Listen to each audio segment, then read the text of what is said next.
नमस्कार, आप देख रहे हैं न्यूज इंडिया। आपके साथ मैं दीपिका सिंह। बिहार की सियासत में पोस्टर वॉर लगातार जारी है। राबड़ी देवी के घर के बाहर पोस्टर चस्पा हो गए हैं। नीतीश कुमार पर कार्टून वाले पोस्टर लगाए गए हैं। देखिए, राष्ट्रगान का अपमान का मुद्दा तेजी से उठाया जा रहा है विपक्ष के द्वारा। इस पर ही लगातार तंज भी कसे जा रहे हैं। कल पोस्टर में नीतीश को खलनायक करार दिया था। साल के आखिर में विधानसभा चुनाव है बिहार में, लेकिन उससे पहले बिहार में पोस्टर वॉर शुरू हो गया। सीएम नीतीश कुमार के राष्ट्रगान के अपमान वाले मुद्दे पर फिर से राबड़ी देवी ने घर के बाहर पोस्टर लगाए। पोस्टर में लिखा गया, जन गण मन अधिनायक नहीं, कुर्सी कुर्सी की जय है। कल सीएम नीतीश को पोस्टर में खलनायक करार दिया गया था। तो फिलहाल तस्वीर जरा देखिए। ये तस्वीरों के जरिए आप समझ पाएंगे पोस्टर वही हैं जिनको चस्पा किया गया है जगह जगह। नीतीश कुमार पर कार्टून वाले पोस्टर अब जगह जगह लगाए जा रहे हैं। फिलहाल तो राबड़ी देवी के घर के बाहर ये पोस्टर चस्पा कर दिए गए हैं जिसपे खलनायक करार दिया गया है।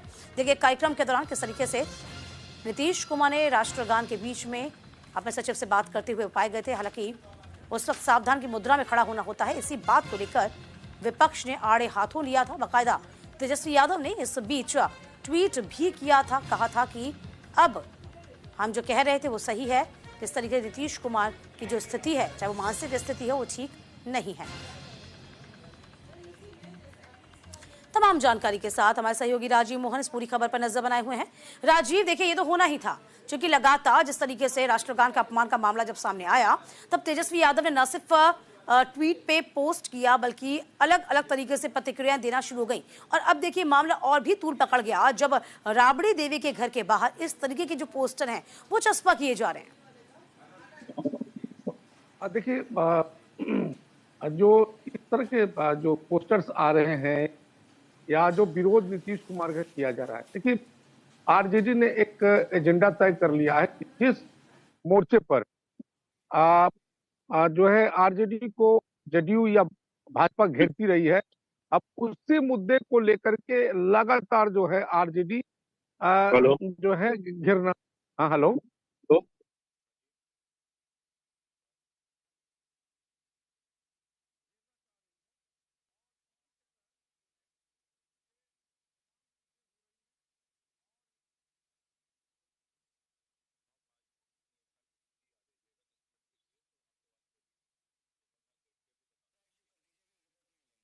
तो फिलहाल देखिए, हम अपने सहयोगी से भी समझने की कोशिश जरूर कर रहे थे।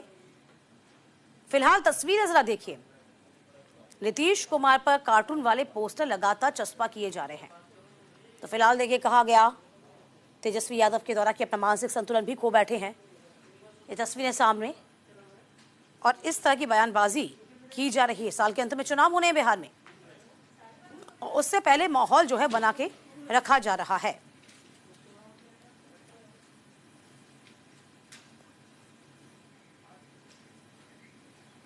राजीव लगातार हमारे साथ बने हुए हैं। राजीव, अपनी बात पूरी करिए।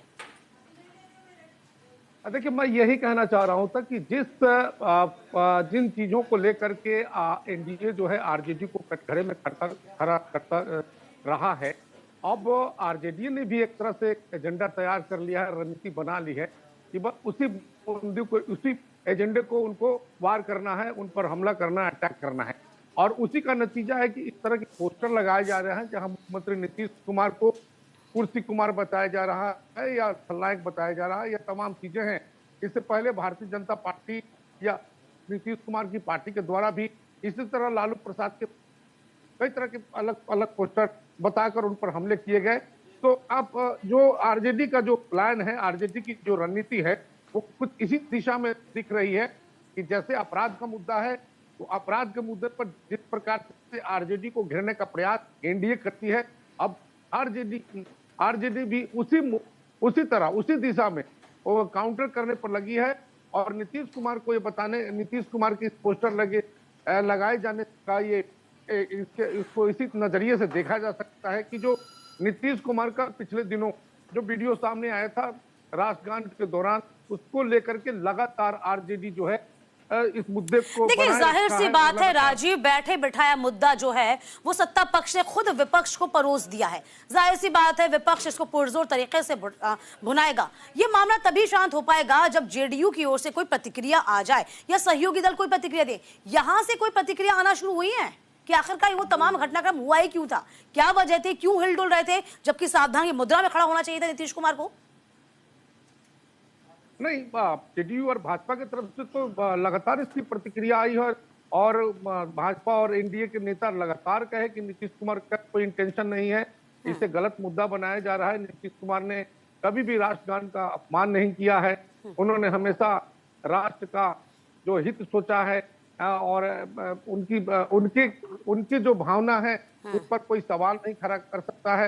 ये तमाम लोग जो है, जेडीयू के नेता हो या भारतीय जनता पार्टी के नेता, ये कह रहे हैं कि नीतीश कुमार का ऐसा कोई इंटेंशन नहीं था, या उनकी मंशा ये नहीं थी कि राष्ट्रगान का अपमान करें।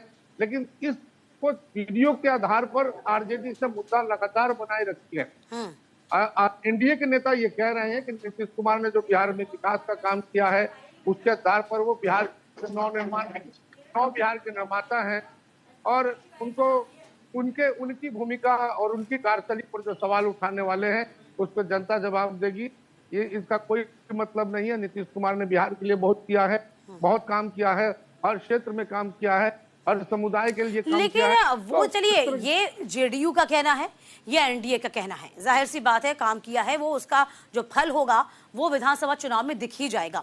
लेकिन इस बीच आपने पहले भी देखा था विधानसभा में किस तरीके से महिलाओं को लेकर टिप्पणी की गई थी, वो एक मामला तब गरमाया था, वो मामला शांत भी नहीं हुआ, अब उसके बाद ये मामला आ गया। इस तरह की जो बयानबाजियां हैं, इस तरह की जो बातें हैं, खुद बैठे बैठाए आप सर्व कर रहे हैं, परोस कर खुद विपक्ष को दे रहे हैं, ये आपकी दिक्कतें पैदा नहीं कर देगा? क्योंकि जनता के बीच में भी तो एक परसेप्शन बनता है ना।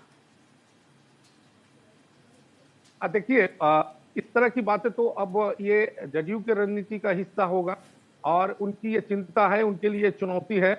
लेकिन देखिए, लोकतंत्र में जो भी होता है वो वोट से होता है, चुनाव में होता है। तो अब जो भी कुछ हो रहा है और जो भी लोग बयान दे रहे हैं, जो जेडीयू की तरफ से दिया जा रहा हो, आरजेडी की तरफ से दिया जा रहा हो, भारतीय जनता पार्टी की तरफ से दिया जा रहा हो, अब इसका फैसला जो चुनाव होने वाला है बिहार विधानसभा का, उसमें फैसला हो जाएगा। और जनता इन तमाम चीजों को देख रही है, और मुझे लगता है कि यही परंपरा रही है कि जो बयानबाजियां होती हैं उसके जरिए जो है नेता एक दूसरे की घेराबंदी करते हैं, और उसका जो रिजल्ट होता है, जो फैसला होता है, जो चाबी होती है, सत्ता की चाबी जनता के हाथों में होता है। जनता अपना निर्णय जो सुनाएगी वही सर्वोपरि है। इसीलिए हर मुद्दे को विपक्ष जो है सत्ता पक्ष पर हमला करता है, और जो सत्ता पक्ष है उसको सिरे से खारिज करता है, विपक्ष के आरोपों को। तो ये तमाम चीजें चलती रहती है, लेकिन अंतिम फैसला जनता के हाथों में है। अब 2025 का जो चुनाव होगा उसमें क्या फैसला होगा, उससे ये तय हो जाएगा कि कौन गलत था, कौन सही था, और जो मुख्यमंत्री नीतीश कुमार पर लोगों का भरोसा है या नहीं है, या तेजस्वी यादव पर लोग भरोसा कर रहे हैं। तो ये तमाम चीजें जो है इसी इर्द गिर्द में घूम रही है, चाहे वो पोस्टर के जरिए वार करने की बात हो, बयानों के जरिए एक दूसरे पर वार करने की बात हो, या राष्ट्रगान का मुद्दा उठा करके नीतीश कुमार को घेरने की बात हो। तमाम मुद्दे का फैसला जनता के हाथों में है, जनता के हाथों में सत्ता की चाबी है। आने वाले समय में इसका फैसला हो जाएगा। लेकिन फिलहाल तो दोनों के बीच में ये राजनीतिक बयानबाजियां चल रही है, और इसकी उम्मीद है कि आगे भी चलती रहेगी। अगर कहीं से कोई भी इशू आता है, अब कल देख लीजिए दरभंगा से जिस प्रकार से तेजस्वी यादव का मुद्दा आया कि उन्होंने मंदिर में पूजा की, फिर तो टीका लगा लिया, फिर टीका मिटका के वो दूसरे क्या कहते हैं, जो प्रोग्राम था मुसलमानों का, उसमें शामिल हुए। तो ये तमाम चीजों को जो है अब जनता, बिल्कुल यही बात है राजीव, जनता हर बात नोटिस कर रही है, चाहे वो तेजस्वी यादव की हरकतें हों या फिर नीतीश कुमार ने जिस तरीके से राष्ट्रगान को लेकर तब बात कही। चलिए, बहुत शुक्रिया आपका राजीव। इधर आपको बता दें, बिहार चुनाव को लेकर बीजेपी एक्टिव मोड में है। 26 मार्च को बिहार चुनाव पर बैठक होगी, शाम 7 बजे बीजेपी